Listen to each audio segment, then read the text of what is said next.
Gamers. This is Lamer Travis and Rowdy 5000 for the Lamer Gamers Side Quest.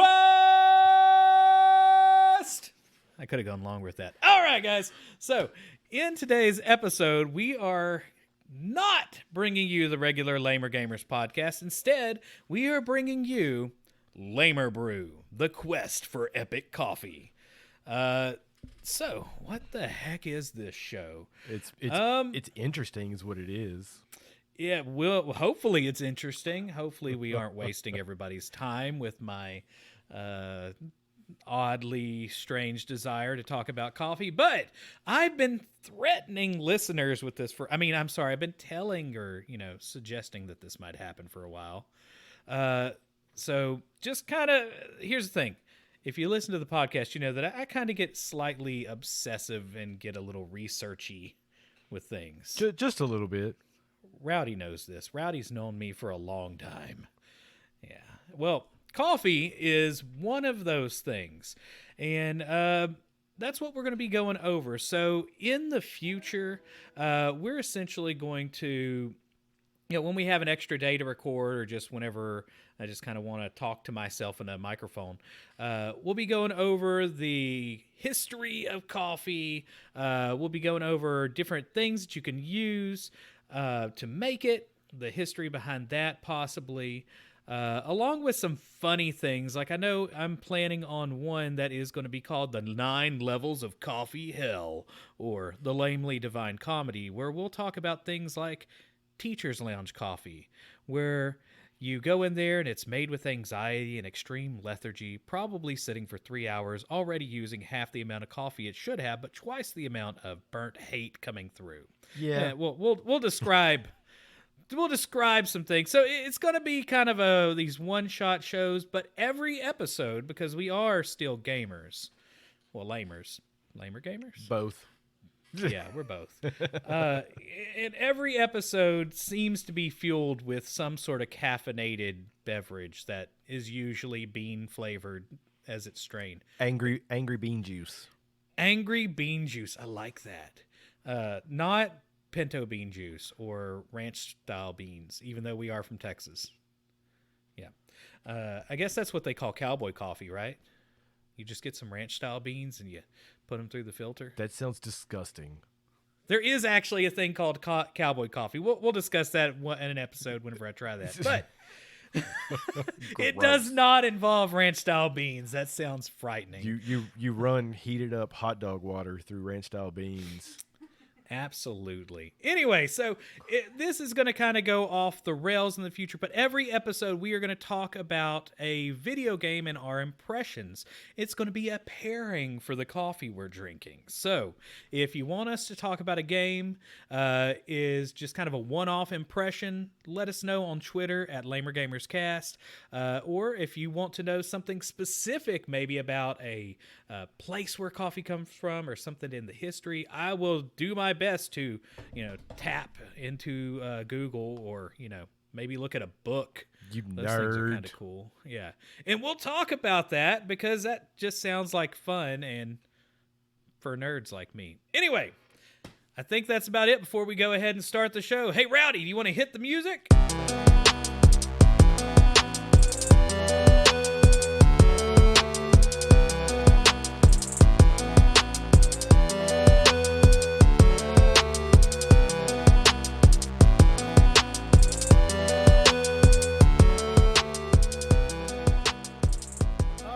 Rowdy, so before we officially go into the meat of the show, what are you drinking today?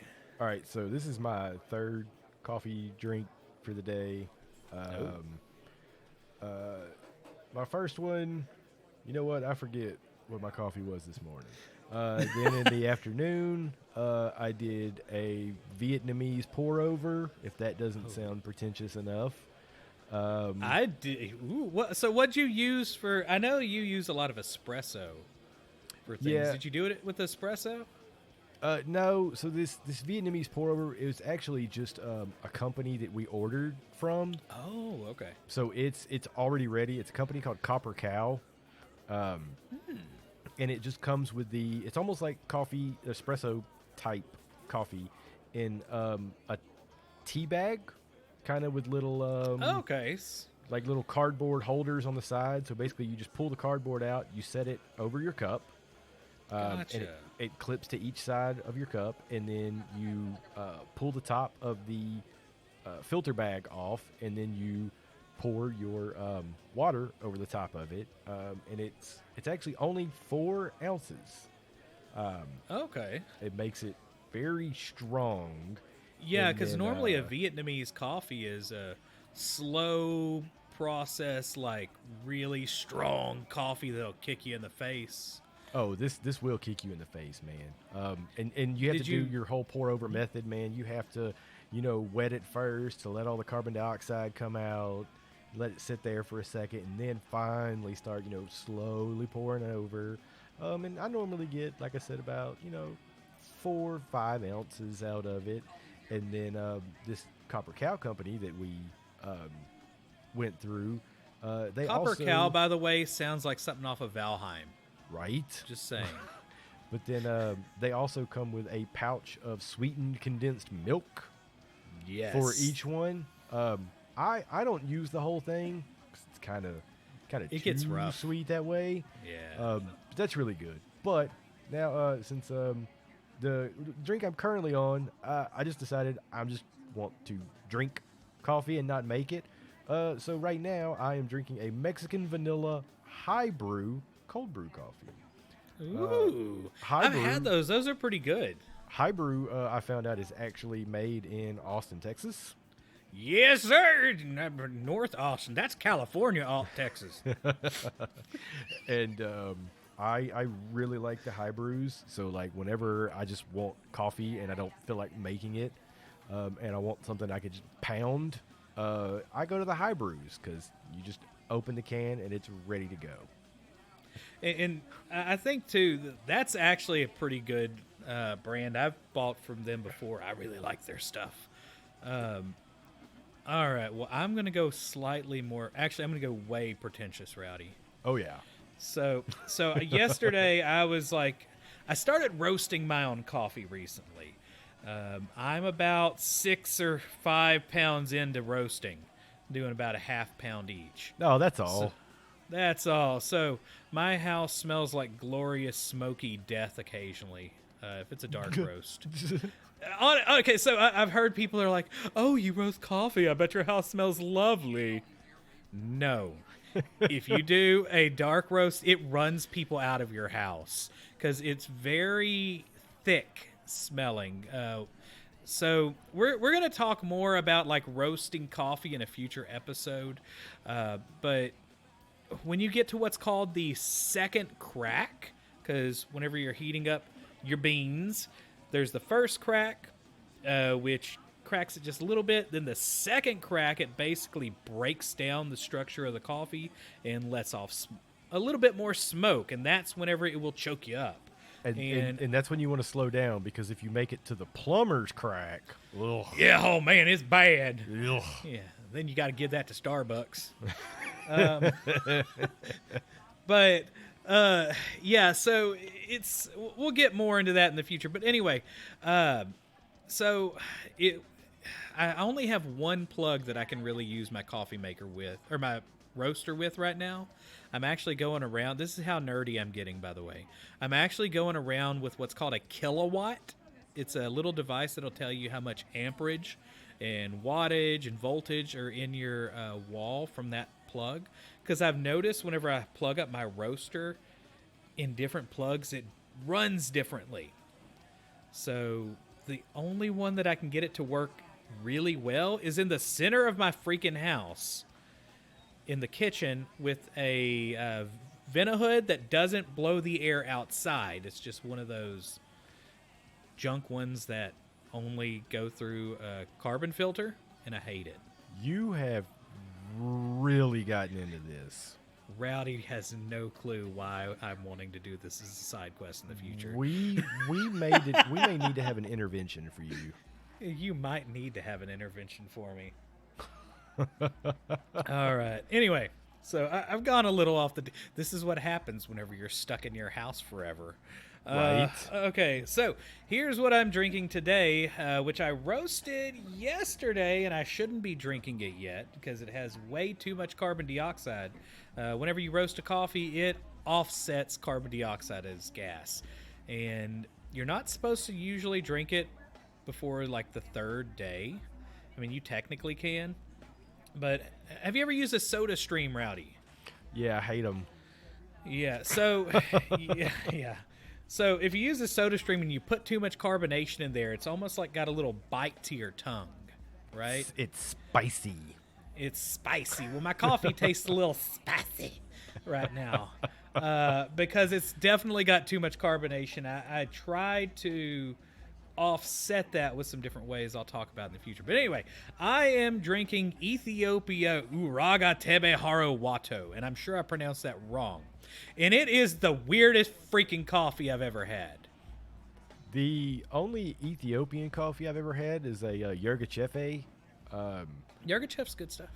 And it is, it's very sensitive to the roast. I've tried a Uraga in, let's see, a dark, a light, and a blonde roast. Mm-hmm. You mean not freaking cooked? Yeah. Yeah, blonde it tastes like just grass. The Uraga as a blonde roast, actually, it tasted like the smell of dirty diapers, if that makes sense. That actually makes a lot of sense. So that's that weird hipster third wave coffee junk. I'm not going to be going into much of that. I apologize for those that are here wanting that. We're still lamers whenever it comes to both games and coffee. So hey, so my wife texted me. She remembered the first coffee we had today. We did espressos this morning. On the Neo, or did you use your Wakako? I used we used the Wakako today. Yeah. It's like a little bitty. It's like a travel espresso maker. You put your hot water in the bottom of it, and then you either grind up your coffee into a fine espresso powder and pack it in and use it that way, or there's an adapter for Nespressos, which are big all around the world except for the United States because for some reason we love Keurigs. Ugh.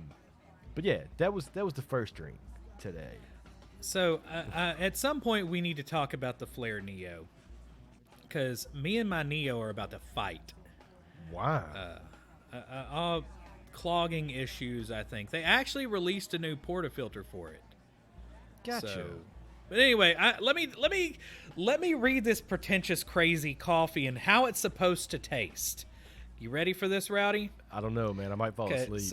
So I bought this from Sweet Maria's. No, just try to imagine how this tastes in your head, okay? Or in your mouth, but with your brain, because there's a connection there. All right, this is what they say. And by the way, if you order from Sweet Maria's, they have the most verbose, like, taste, smell, contraption thing on their website. All right, here it goes. In the dry fragrance, the sweetness reminds me of white buttercream frosting laced with dried fruits that have a tropical note. Okay, that sounds pleasant, right? Smells good. Sounds great. I was worried that I over-roasted my coffee because I apparently wrote down the numbers wrong when I did some sort of calculation for the water loss. But anyway, back to this. A hint of mango puree comes through in wet aroma. An overt floral aromatics are contrasted by a musky wood spice accents. Musky. Now you're losing me whenever you get to musky wood spice accents. Whenever I think musky, I think of an anime convention where people don't wear deodorant. I'm trying to not laugh into the microphone because it's clipping. All right. Okay, so it keeps going, Rowdy. We're just starting down this train. Acidity rings out in the cup, especially in the light roast. So I tried to do a light roast, right?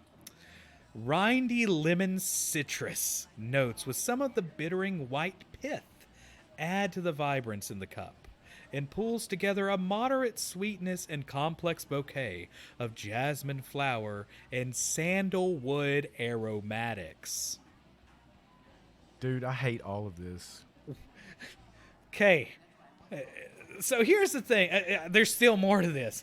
But I was thinking, oh man, I over roasted this coffee. Because this is saying you need to roast this between what's called City and City Plus, which is like a light, really light to kind of light in what most people consider roast.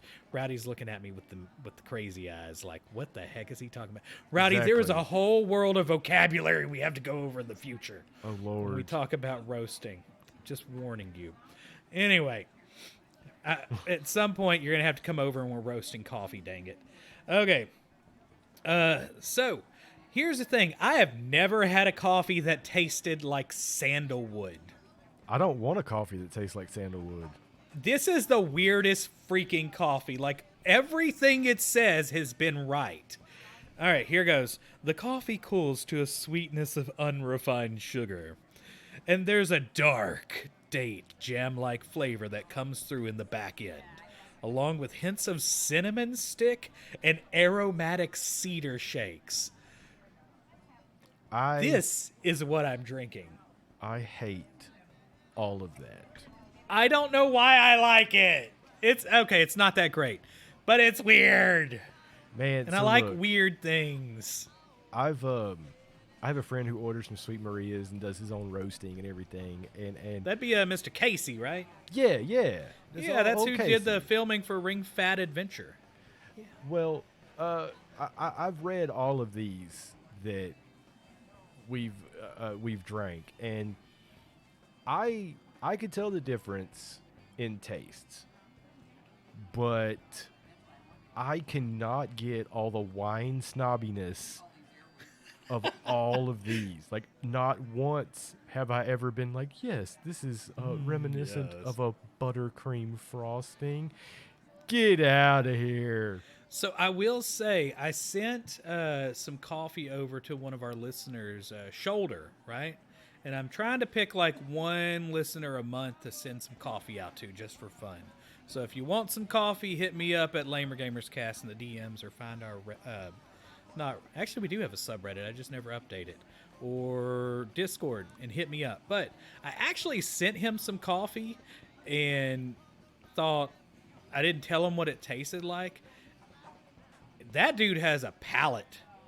Like, he's like, oh yeah, it tasted like tea with some slight orange floral notes. Like, I wouldn't have been able to do that. Like, I have to look at the cheat sheet whenever I drink coffee, because I would be like, it tastes like coffee. I just want it to taste like smoky bean juice. I've gotten away from the smokiness, surprisingly. But, so this wacky, I almost cussed. This wacky coffee is somehow a score of an 89 out of 100. It is the weirdest thing. I think people score coffees really high if they don't taste like coffee. Is the thing. But yeah, hey, Rowdy, that's what I'm drinking today. I think I drank some Sumatra honey processed stuff earlier, which was something else I roasted, and that was really good too. I like it better than my sandalwood freaking cedar coffee I'm drinking right now. Like I know I like my coffee like almost a little smoky tasting, but for real, like if it tastes like sandalwood, look, I like the smell of sandalwood, but like, yeah, I don't want to taste sandalwood, man. That's like, so when you walk into an old record shop or something. Yeah, this tastes like an old record shop. I actually wonder how this would taste in a dark roast. Like, would it lose some of that craziness? So that might be my next round with this, to see what the heck happens. But, I mean, it is really early. So what I found is between 3 and 7 days, your coffee taste is going to change like crazy. I did where I was drinking a little cup each day of a coffee just to kind of chart the differences between each day. It's still pretty early, so I'm getting a ton of that sandalwood weirdness in here. It might mellow out, because I've had Sumatras that say they taste like dried basil, and my God, That has been some of the most disgusting stuff. But then 7 days after, it's like ambrosia. It's wonderful. So, we'll see. But hey, Rowdy, guess what? What's up? I didn't always be a pretentious snob like I am right now. Yeah, coffee's kind of an acquired taste, kind of like beer. Yeah, a bit. I used to be in the snobbery of the craft stuff, but I really, this is where it has gone. Random note. So, as far as the different flavors that are in coffee and the chemicals that produce flavors, there are actually way more types in coffee than there are wine and alcohol. So, you can really get pretentious with this junk if you go down that rabbit hole.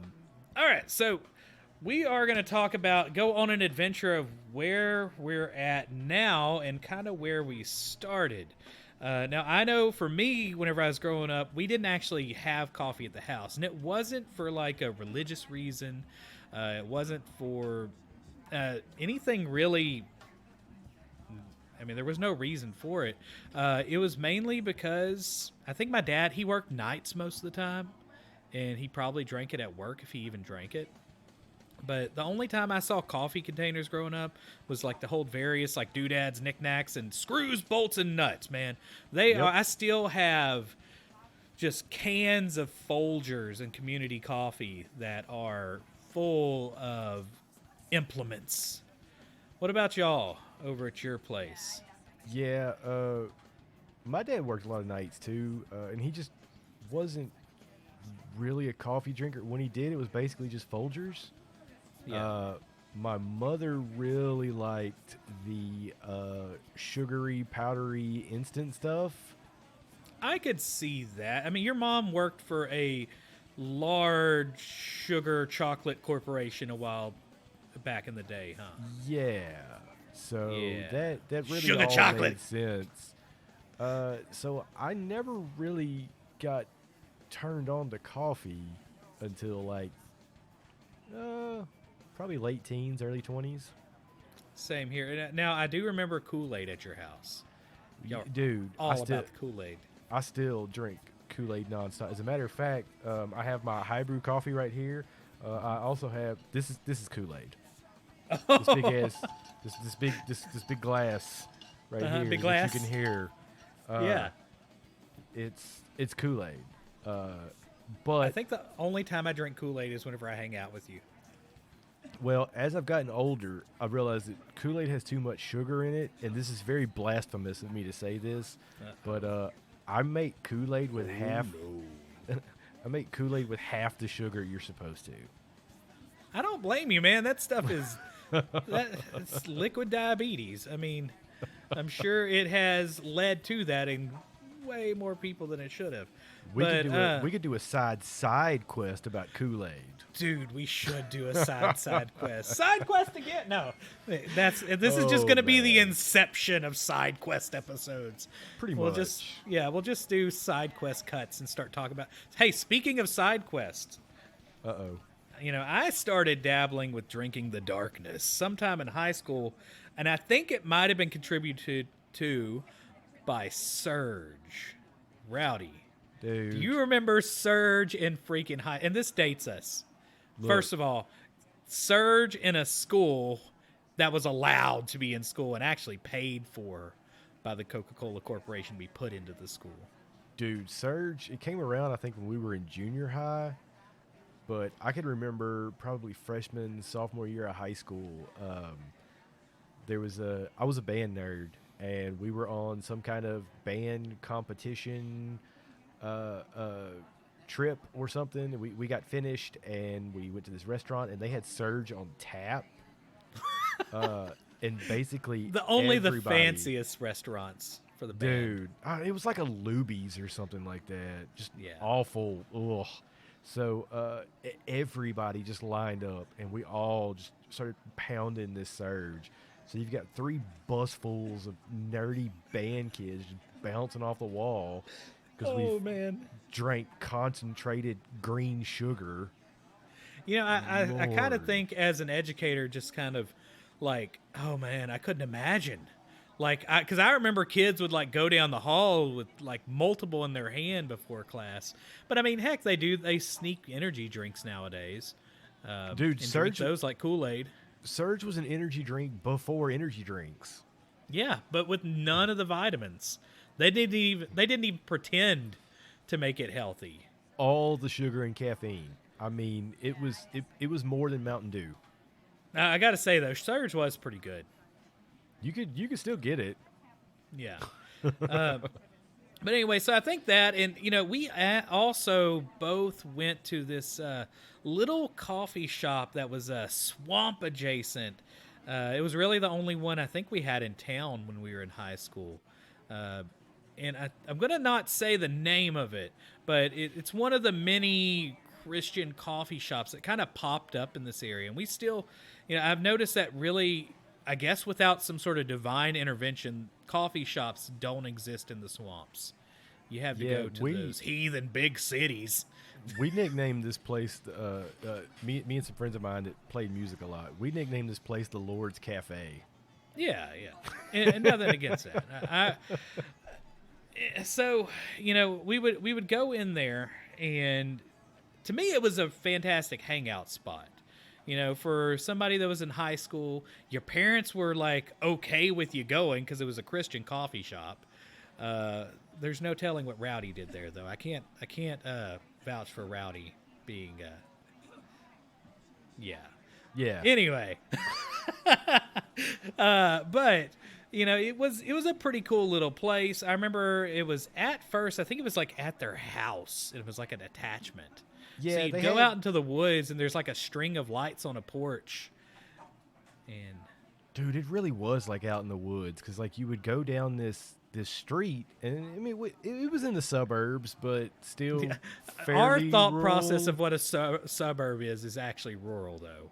Like yeah. it had like probably an acre or 2 acres of woods behind it. There was, but like, if you escaped into the woods there, you'd be well, the lost. road it was on was like, fairly normal until you got to the curve, because they were on that curve at the end, and then it was just kind of creepy looking almost. It was wild.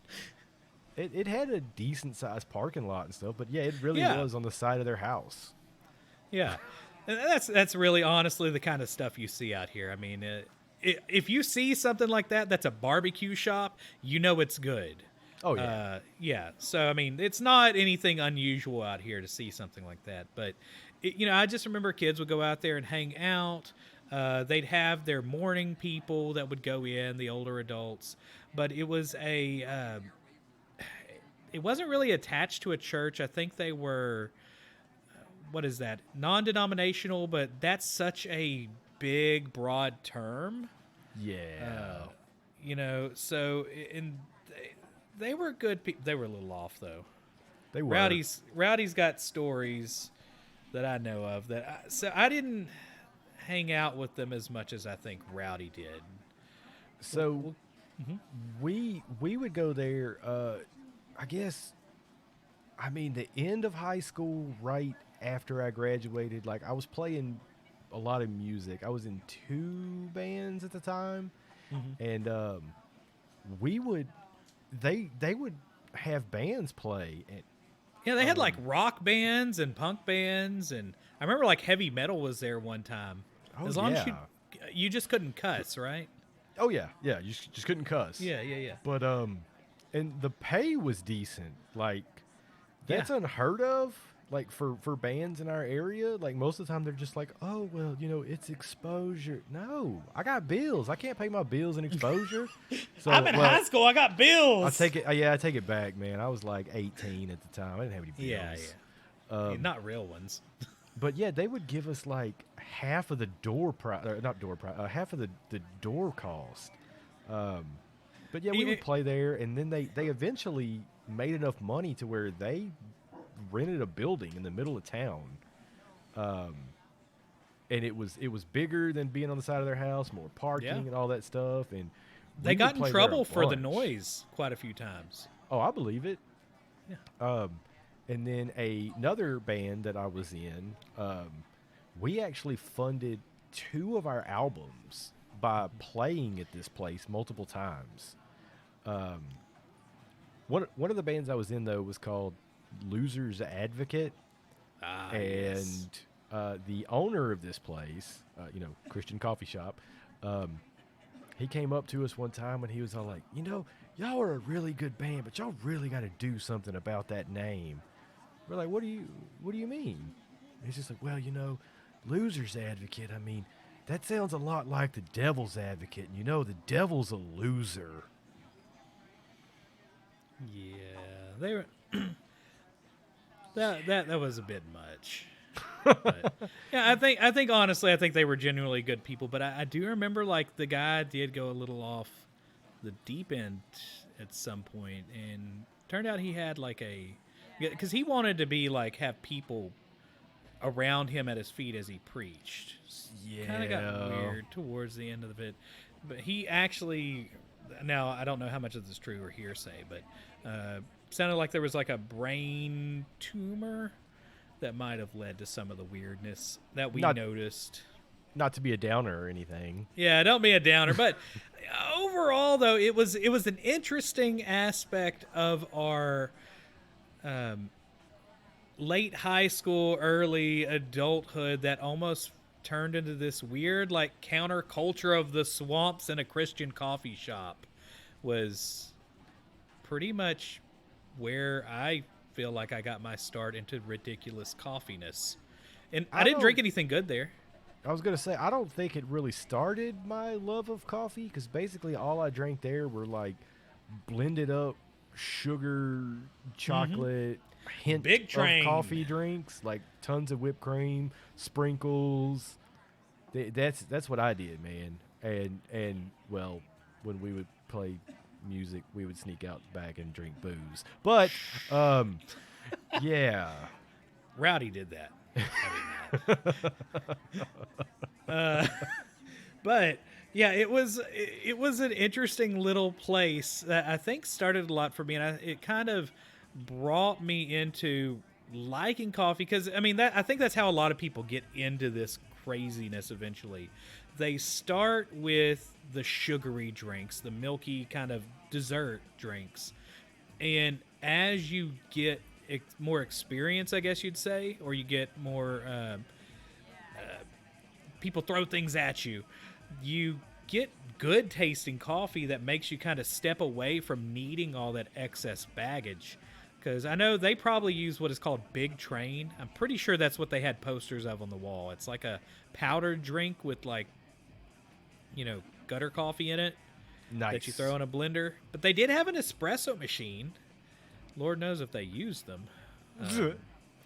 But it was a pretty cool little place. I think we have slightly different views on it, because Rowdy definitely worked a lot closer with them, and they did kind of put off a weid vibe. I didn't get that. We made a good bit of money for a band there. That is true. So yeah.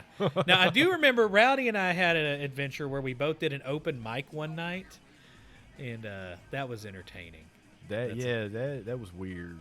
Like, yeah, that kind of turned me off to open mics after that, because like weird people playing weird music show up to those. Yeah, I've never done one of those, and that was like in high school or something. All right, so eventually that place is not around anymore. I think they actually still do coffee at their house for their friends. I saw one of the owners at the grocery store one day and talked with her, and she said to drop on by, but I don't know about that. I have my own coffee. Still though. All right, so since then, I've been kind of looking for a coffee shop that, honestly, I feel like I've been looking for something that reminds me of like Cheers, or the concept of an old pub that you can go to and hang out. And it had that kind of weird feeling to it. It almost felt like a place you could just sit and hang out. And there were some places in the larger island of the swamp that's next to us that eventually shut down, because unless you're Starbucks and you're very much a get people in and out atmosphere, you don't make enough money to survive. To be honest, you don't make any money with people sitting in there drinking coffee. Yeah. So unless you charge ridiculous prices, but I have tried a couple of other places. And these I don't mind saying names as much because they're out in Houston. They're 100-something miles away, and I ain't going back. The Black Hole. Have you ever been to the Black Hole, Rowdy? No. Black Hole fits its name. If I remember that, I could have the wrong name. I might be making up names. But it was a black hole of nothingness. It's just a bunch of hipsters sitting around on their MacBooks staring a hole into them, not talking to a soul. You go into the place, and nobody is talking to each other. No, man, you got to sit there and write your screenplay. It's exactly what's happening. It's all the worst stereotypes of a coffee shop rolled into one without very good coffee. It's actually just Folgers. It probably is. It's fancy Folgers, the silk soldier, whatever it is. It sucks. You said you had one that was a weird experience for you. So there was actually a chain. There's this place called Java Jazz. I know we played again. Lots of music, but we did a battle of the bands at one in Houston, and this is when a band I was in at the time had we were in our Alkaline Trio goth punk phase. Which band is this? This was my band Uptown. Uptown. Well, we are going to have some clips of your music somewhere, huh? Yeah, I'll probably put some just randomly in the background. Okay. But we went there, we pounded a bunch of coffee, and then, went on stage and did this battle of the bands, and we got good scores and everything, but they marked us down due to our dress code. Like I said, we were in our Alkaline Trio goth punk phase, so we showed up. So were you all like, yeah, you got to tell me what this looks like. All black with white ties. Oh, you almost sound like the Strokes a little bit too. Yeah, I mean, it was around that time. Yeah, that would be about the time. Yeah. Well, this was 2000. But with eyeliner and black fingernails. I mean, I didn't, but we weren't far from it. What color was your hair at that time, I guess is the question. No, it was black at the time. I stopped dyeing it crazy colors after high school because I needed jobs. Yeah, jobs are important. Rowdy loved Kool-Aid so much that it involved his hair. Yeah, I used to dye my hair with Kool-Aid. I forgot. Yeah. Yeah, those are the good old days. So you said you opened up. You're telling me you opened up, and you were booked at a Christian rap night. Oh yes. Okay, so at a different Java Jazz in the area, I think this was in Conroe. It's a city outside of Houston. A rich suburb of Houston. There we go. And in this band, we kind of tried to divvy out the work to everybody in the band.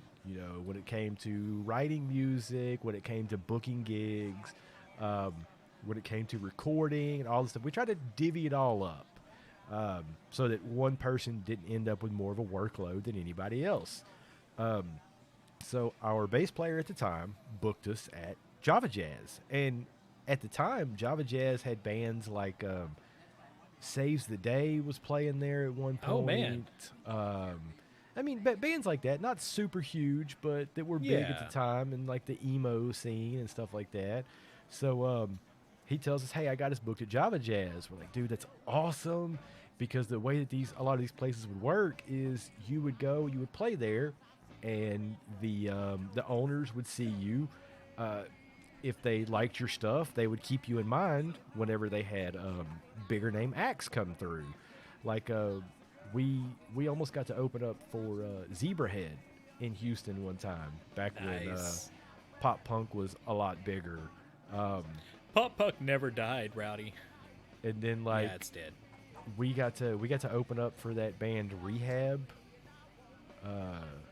They're the ones that did that "Sitting at the Bar" song. That's awful. Yeah, I don't remember it. It's out of my brain. We also got to open up for the band Deep Blue Something, that band that did Breakfast at Tiffany's. Oh wow. So yeah, so that's how you would get in on these shows. Is the owners of these bars would see you and be like, "Hey, we have so and so coming through. We want you to open up for them." So we were super excited. Hey, you know, bass player, like I said, got us booked at Java Jazz. Cool. We show up. We're outside of Java Jazz. We got there early, so we pulled the truck and the trailer around, and you know what? We decide we're gonna crack open the ice chest. We're gonna have some beers. So we're sitting in the parking lot. We're drinking our beers, and you know, a lot of people start to show up, and some people walk up to us, and they're like, "Oh, hey, you guys are playing tonight. What band are you?" So, you know, we introduce ourselves. You know, we talk about the music and everything. They're like, "Oh, okay. Well, what church are you guys with?" And our drummer was always the talker for us. He was all like, "Oh, well, you know, we're kind of a new on the rise non-denomination church." Oh. Which we were not. And this woman proceeds, "Oh, I like you kind of guys. That's awesome that you guys are, you know." She went on and on about all this stuff. So, you know, she finally walks off, and we all turn to the bass player and have some choice words. And then we find out that we got booked on Christian Hip Hop Night. And were y'all a Christian hip hop band? No, we were basically a ripoff of Weezer and the Foo Fighters. How did it go, at least? It actually went fairly well, except that our drummer almost got in a fight with a DJ from one of the other. But you know what? It didn't go well. So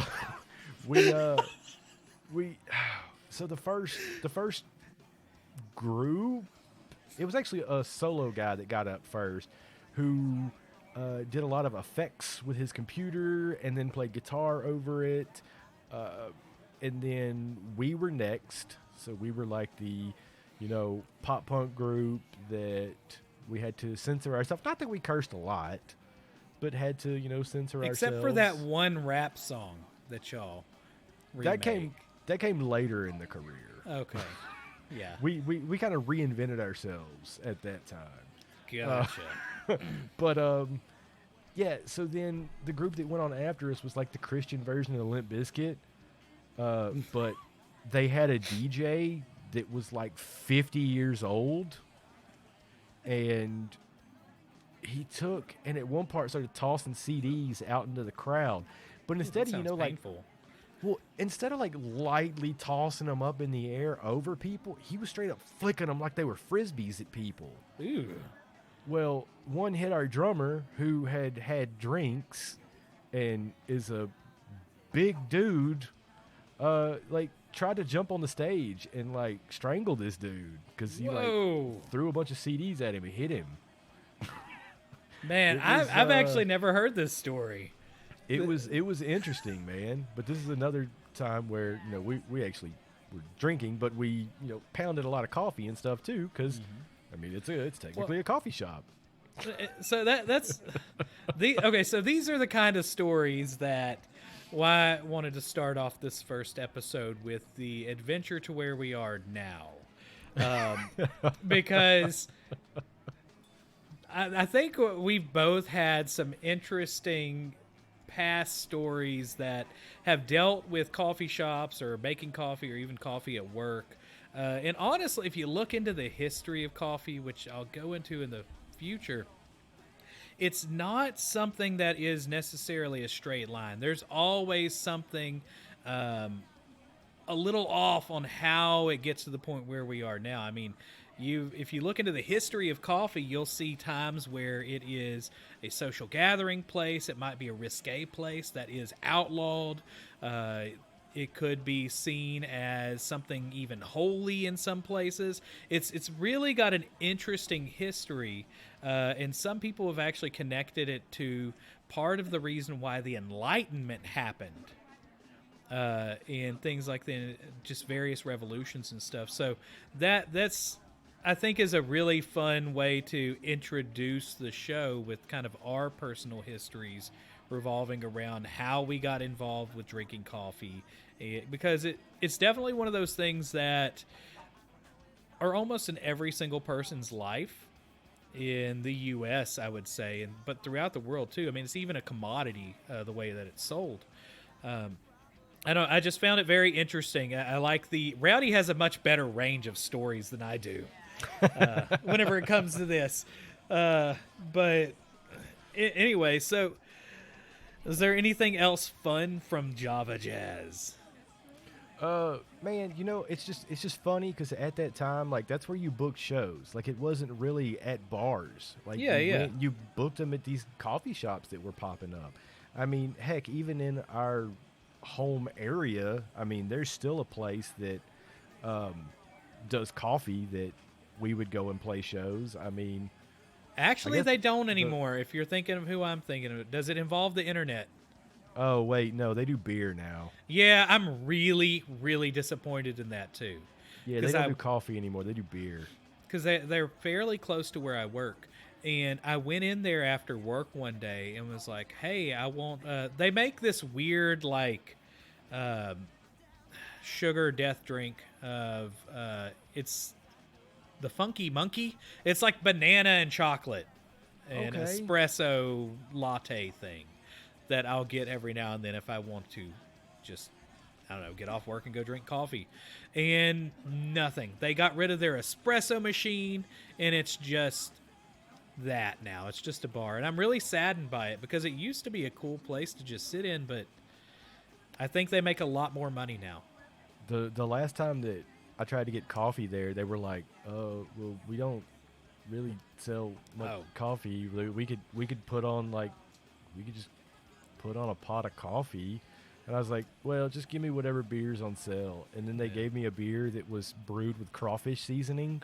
Oh, no. Yeah. Ew. That ain't... What? No wonder why they weren't making it for a while. I hope they got rid of that person. Oh, I've never even heard of that. But, yeah, so I went in there and... that's another place that has a bunch of open mic nights and bands and stuff like that.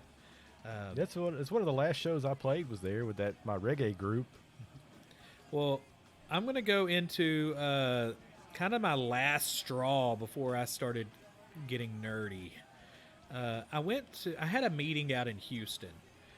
This is probably a couple years ago. And it was out around Sugarland. So once again, rich suburb of Houston. Way on the other side, because where we have meetings for where I work in Beaumont, they've decided that we need to go the furthest away in Houston possible to go meet. But of course, yeah, it makes sense. Well, whenever we had a lunch break, I decided, okay, well, I'm going to go find coffee. So I typed into Google, give me some freaking caffeine because I'm about to fall asleep and die. And I ended up at a place called the Blendin Cafe. Which honestly has some of the best coffee I've had from a cafe. But it's another one of those places to where it feels like you don't belong. So they had and this to me is not just the last straw, but it kind of introduced me to coffees from different places. Because I would actually go in whenever I'd have meetings, which would be a couple times a year, before the gobbles, or what is currently going on right now, where we wear masks and stuff, which we call the gobbles because we think it was started by dumpster turkeys in a video game. But what game was that? Streets of Rage 4, yeah. Oh, yeah, Streets of Rage. Streets of Rage 4 and dumpster turkeys. But I tried some Ugandan coffee. Have you ever had coffee from Uganda? Uganda, be kidding me. Oh, my God, Rowdy just did that. Of course I have. Have you? So it was really surprising to me. And what I really liked about the Blendin Cafe or coffee shop or club, I think it's a club, because they don't really want you there. Oh. Yeah, it's a club, apparently. And you are not invited to that club. You can buy coffee from them, but they're not going to treat you like a person that they really want to talk to. Nice. Yeah, I've definitely found that out in the times that I've been there. I think I had one person that was kind of amicable. Everybody the true else, coffee shop experience. oh yeah, I mean, it wasn't as bad as the black hole because there were people there smiling, Okay. and talking to each other. But you could choose. What I really liked about this place, they roasted all their own coffee beans. They actually have classes you can take to learn how to roast coffee, how to be a taster. You know, I'm not quite to that level yet. Like, I'm not going to pay $400 to tell me for somebody to tell me how to taste things. Right. Yeah. But they gave you a choice of what you wanted your coffee made in, which I thought was really cool. So you could get it made like drip. You could go to a French press, an AeroPress, and one of the vacuum tube monstrosities. I always forget what they're called. Dude, I've only seen like the vacuum tube ones for like cold brew. Yeah, and they had like 7 or 8 machines that you could, or ways that they made it. It was actually a really cool place, and of course that's piquing my curiosity because I had been using an AeroPress. I'm like, make it for me in an AeroPress, and they did in the most pretentious way possible. Like, I learned a lot from it too. Like, they were actually showing me some things. This was the nice person. The other people, they could care less. But so what was weird though, I'd never had a coffee that tasted like a fruit tea before. What was the first coffee you had that tasted like something that you wouldn't expect to be in coffee? God, probably one of like the community coffee, like private reserves. Okay. That's a community coffee. Like, I mean, it's a fairly big coffee company in this area, but they're out of Louisiana.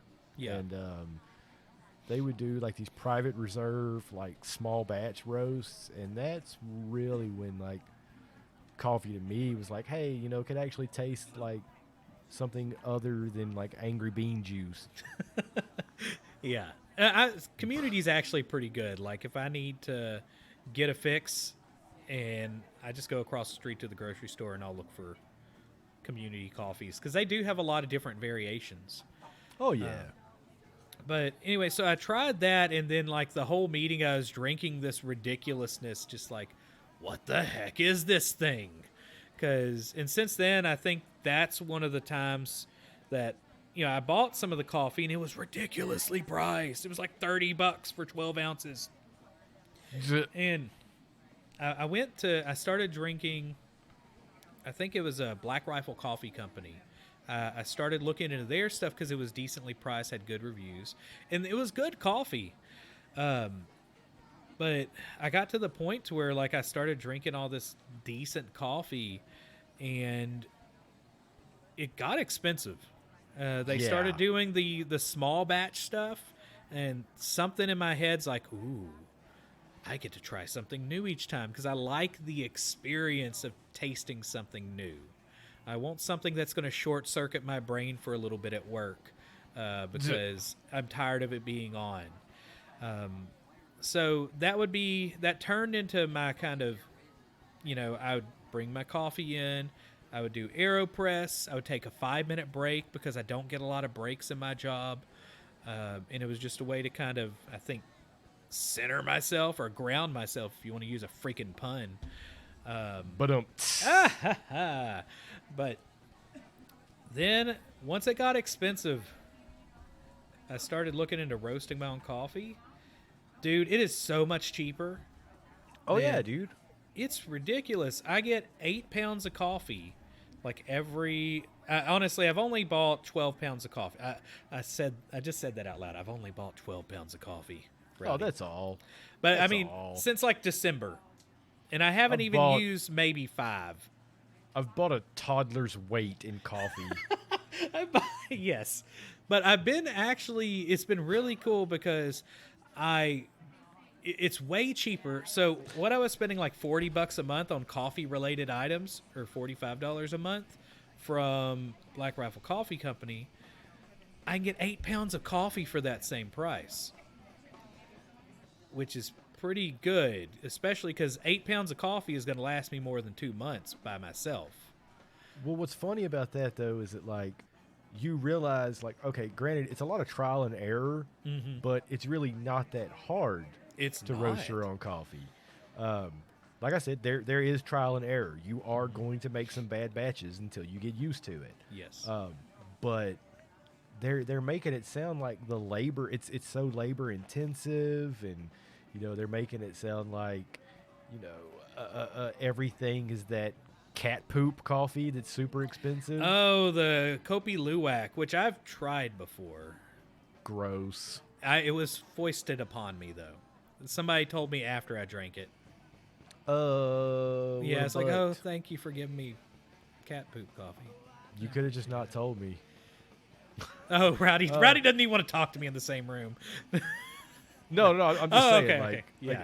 if somebody would have forced that on me, like, you could have just not told me. Yeah, You exactly. could have just left it at that. It was actually at like a local kitchen supply company that was selling fancy coffees. It was really weird that they're like, oh, here, try this. It's cat poop. But yeah, like once you get into this stuff and you realize like it's not the hardest thing in the world to do. Like it's really not. Fairly cheap to do it by yourself. And if you want, like, you could even believe it or not, you can roast coffee in a popcorn machine. Yeah, absolutely. That's how a lot of people get started. They have these different popcorn machines. The only problem is if you do it that way, you actually have to physically separate the chaff yourself. Yeah, which is kind of a pain. But I mean, it's fairly inexpensive to get started. Now, if you really want to get into it, you could buy some high dollar stuff. Well, I know, like our other lamer, Casey, he's got a much more expensive one than I have. Like I got a Fresh Roast SR 800. It's what's called a fluid bed roaster, which means that it pushes a lot of air through it, which most people don't associate with fluid. But it's easy. It's really fun. His has a drum that you could roast up to 2 pounds at a time. I think he has a Baymore. Isn't that what you said? Oof, I don't remember. I'd have to look it up again. But yeah, it's got like the heating elements on it on the outside where it just tumbles it and everything. And if I'm not mistaken, it's even got a little deal where you can pull out samples of it before it's done to see if you've got if it's made it to the second crack yet and stuff like that. And he's made some really good stuff with it. I've bought some of his coffee and it was really good. Oh yeah, it's good stuff, man. I don't have the right setup to like make it for selling. Like I'd need to be able to do at least 2 pounds on a roast, where I can do a half pound, or I think you can buy like some add-ons that you can make up to maybe 3/4 of a pound. But it's really not bad. It's actually kind of fun if you like cooking or you like grilling. It's kind of in that realm of things.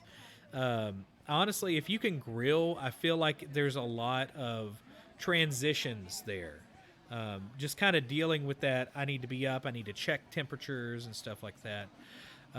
That's really kind of fun with the experience. But yeah, I mean, honestly, and I'm going the expensive route of this thing. That Sweet Maria's company are pretty much on the higher end. There are companies that sell coffee way cheaper than that. Oh yeah. So it's been a really fun little side quest outside of the podcast, but it's turning into a side quest on the podcast. Dude. All right. Well, hey, I think you know what it's time for, Rowdy? What time is it? I think it's time for a pairing. Fancy pairing. Let's talk about a game to drink with your coffee, because everybody loves donuts and coffee, right?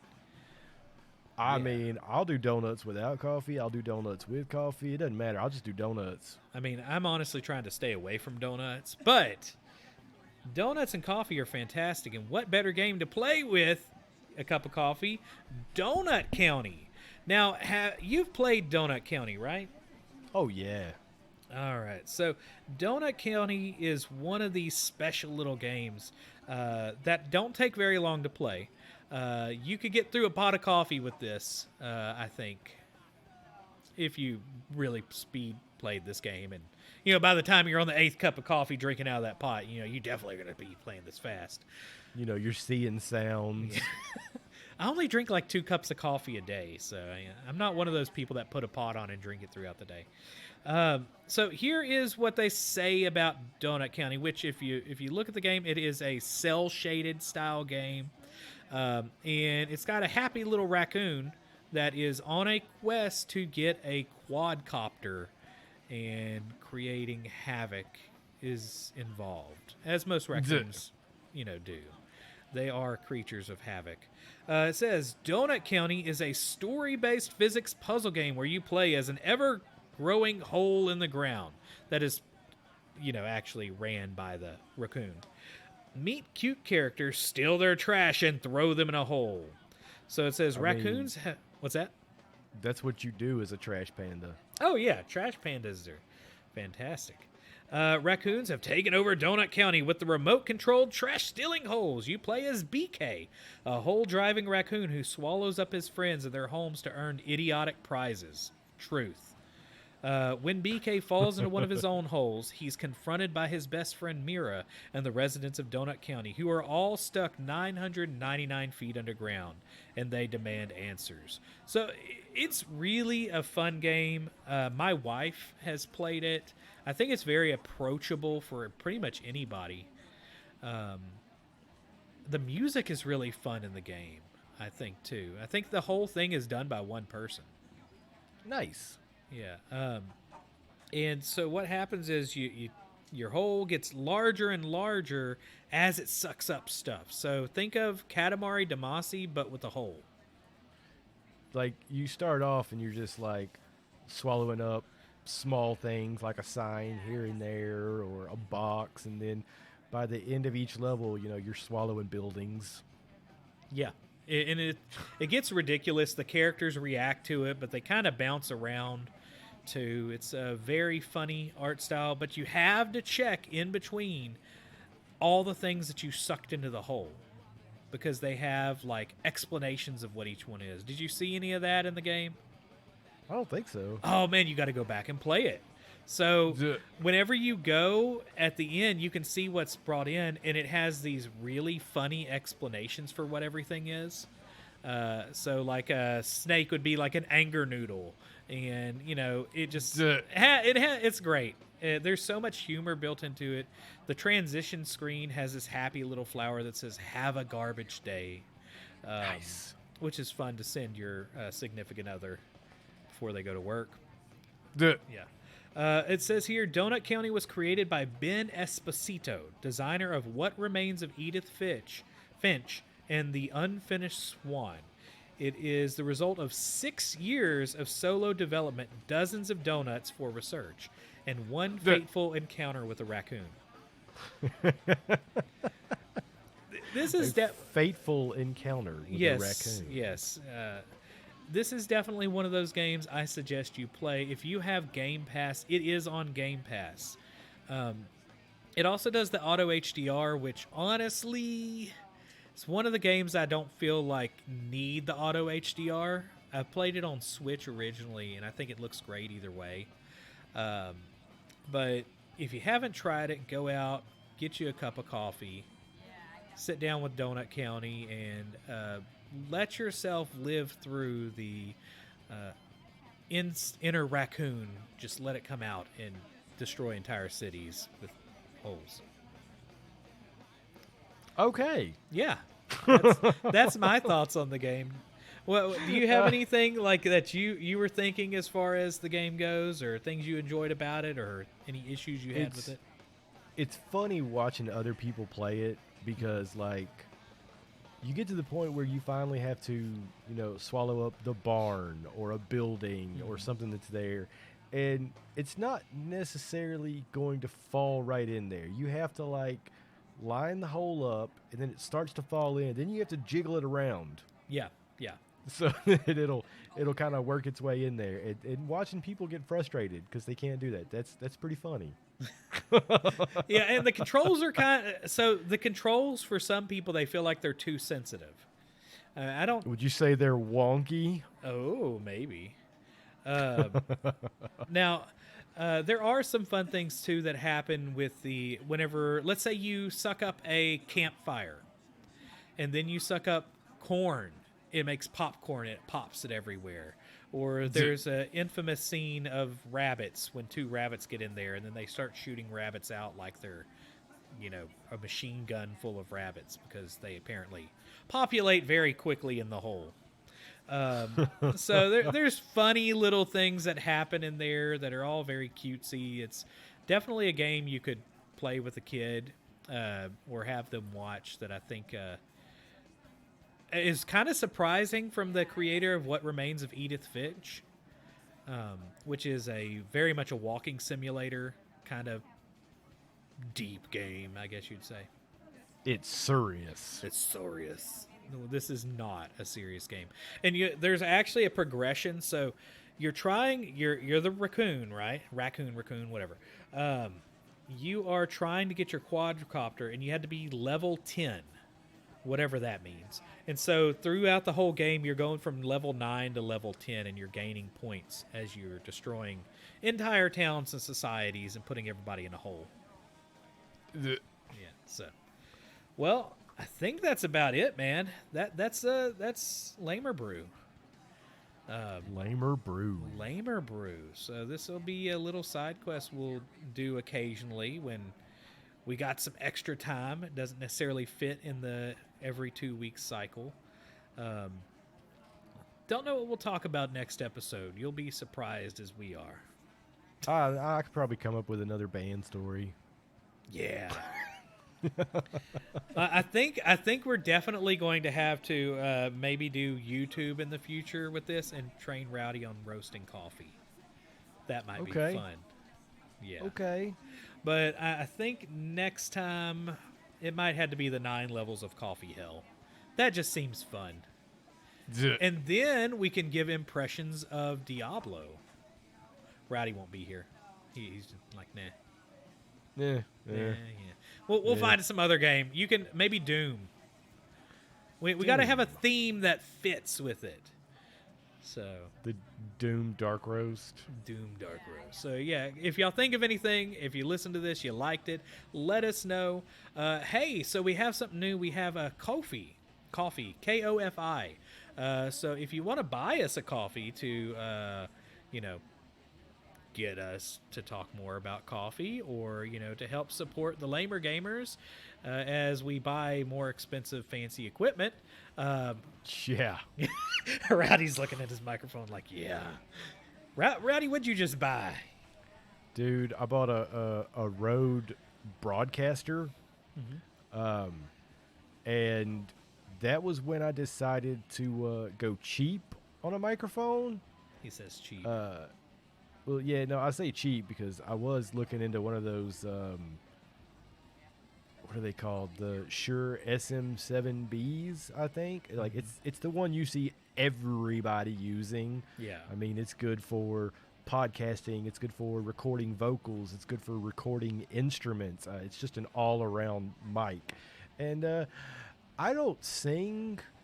And all of the instruments that I play are all MIDI-based, so I decided to go with one that was just broadcast level. Yeah. So I went with this one, got a mixer for it and everything, so no more of that ridiculous USB microphone I was using, and hopefully this one will stop picking up all the trains and all the other noises out there. It's a dynamic microphone. I have to keep it literally like 3 inches away so that it picks me up and not anything else. Normally you use a windscreen or a pop filter. I'm using both. Yeah. So if you go to coffee, look for the Lamer Gamers. Buy us a cup of coffee for honestly, it's going to buy towards some beans so we have enough energy to do the podcast and work all the time. Thinking about them beans. So we get a donation. We'll make sure to shout out to you in the future. All right, guys. I think that is it. Thank you for listening. Check out us on Twitter at LamerGamersCast. If you like the show, share it with the Lamer you know. You can find us on everything now. Rowdy? Dude, that's so awesome. We are on. I don't know if Rowdy's heard the good news. I mean, in person. I haven't had him react to it. We're on iFart Radio We now. are on iHeartRadio. Rowdy says it wrong. He just has some deep-seated animosity because it took them over 2 years to add us. But if you listen to that last episode, we knighted them. The two people that helped us. iHeartRadio plays Green Day. We're way cooler than Green Day. I love it. I love it. Yes, I agree.